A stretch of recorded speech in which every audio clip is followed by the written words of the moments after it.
Assalamualaikum warahmatullahi wabarakatuh. Nama saya Dava Hilmi dengan NRP 234010029.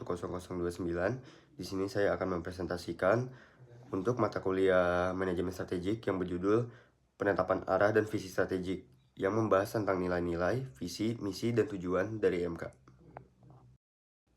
Yang pertama ada menyusun visi. Formulasi visi amat penting sebagai arah strategi dan pedoman melaksanakan strategi yang diformulasikan. Visi yang baik, vision of success, dapat didefinisikan sebagai deskripsi tentang apa yang ingin dicapai oleh organisasi setelah organisasi tersebut mengimplementasikan strateginya dan mencapai potensi sepenuhnya, menurut Bison pada 1995.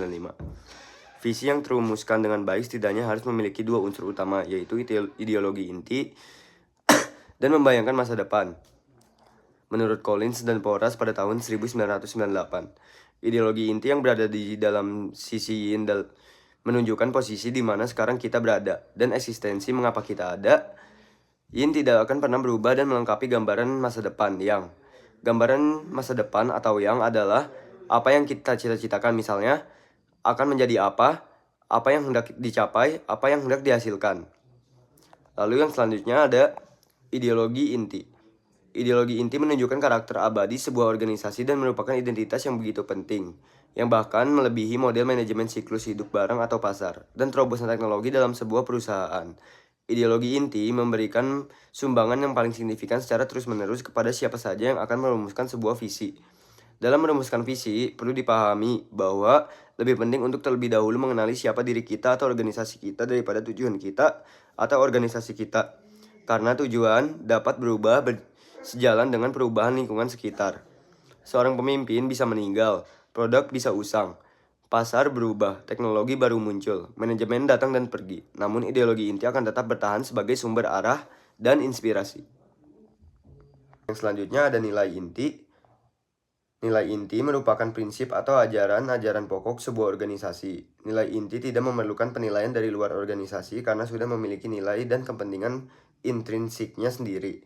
Sebuah organisasi harus menentukan sendiri nilai intinya yang bersumber dari dalam dirinya sendiri terlepas dari pengaruh lingkungan, persaingan, ataupun model manajemen, sehingga kemudian tidak ada nilai inti yang dapat berlaku secara universal. Dalam merumuskan nilai inti, individu-individu yang terlibat di dalamnya menjawab beberapa pertanyaan berikut. Nilai inti apa yang secara individu kamu bawa ke dalam pekerjaan? Jawabannya harus merupakan sesuatu yang fundamental sehingga akan tetap dilakukan walaupun tidak ada penghargaan. Apa yang hendak Anda katakan kepada anak Anda tentang nilai inti yang Anda pegang dalam pekerjaan dan yang Anda harapkan anak Anda pegang ketika mereka bekerja kelak? Ketika Anda tiba-tiba memperoleh uang yang cukup untuk seumur hidup, apakah Anda tetap mempertahankan nilai inti Anda? Dapatkah Anda membayangkan 100 tahun dari sekarang sama seperti keadaan saat ini? Apakah Anda akan tetap mempertahankan nilai inti tersebut walaupun satu atau beberapa di antaranya menjadi sumber kelemahan kompetitif? Karena Anda akan mendirikan organisasi baru dalam bidang yang berbeda. Yang selanjutnya ada tujuan inti. Tujuan inti adalah unsur kedua dari ideologi inti yang merupakan alasan yang paling fundamental mengenai keberadaan sebuah organisasi. Tujuannya mencerminkan motivasi ideal seseorang atau sekelompok orang untuk melakukan kegiatan organisasi yang tidak saja menggambarkan target dan output yang hendak dihasilkan. Namun, yang terpenting adalah merupakan raison d'être atau jiwa sebuah organisasi. Yang selanjutnya ada menemukan ideologi inti. Seseorang tidak menciptakan atau membentuk ideologi inti, tetapi menemukannya. Ideologi inti tidak dapat dicari dari lingkungan eksternal, namun dipahami dari dalam diri atau organisasi. Menemukan ideologi inti bukanlah suatu pekerjaan intelektual, sehingga pertanyaan yang seharusnya diajukan adalah nilai inti apa yang sesungguhnya kita pegang dan bukannya nilai inti apa yang seharusnya kita pegang. Ideologi harus autentik dan tidak bisa dipalsukan. Ideologi inti akan dirasakan sangat bermakna dan berfungsi sebagai sumber inspirasi hanya bagi pihak-pihak yang berada di dalam sebuah organisasi. Tidak perlu menarik dari pihak luar. Hal ini karena pihak yang harus memiliki komitmen adalah yang berada di dalam organisasi. Jangan mencampurkan ideologi inti dengan pertanyaan ideologi inti. Sebuah organisasi bisa memiliki ideologi inti yang sangat kuat tanpa harus menyatakannya secara terbuka. Sebagai contoh, Nike tidak secara formal menyatakan tujuan intinya.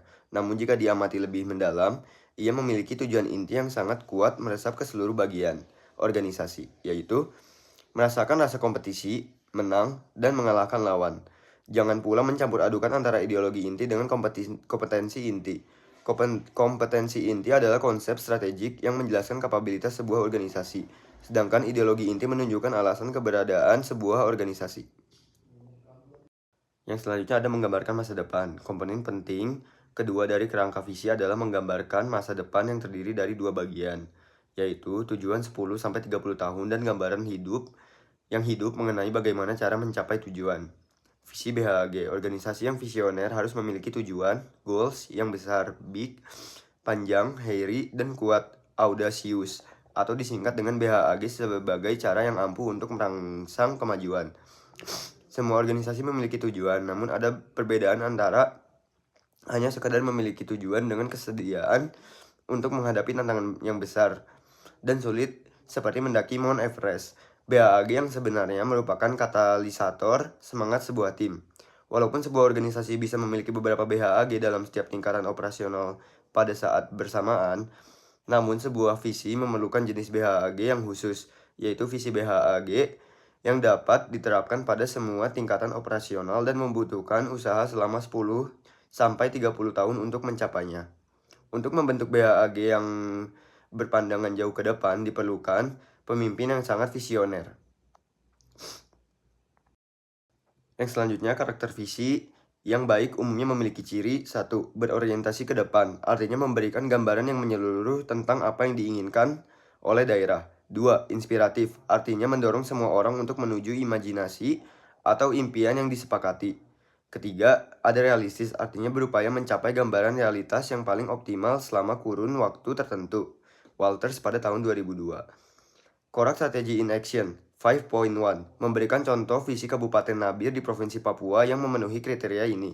Gambaran yang hidup dalam menggambarkan masa depan diperlukan gambaran yang hidup, vivid description. Selain BHAG, dalam menciptakan gambaran yang hidup, seakan-akan kita sedang melukis gambar dengan kata-kata atau dengan kata lainnya.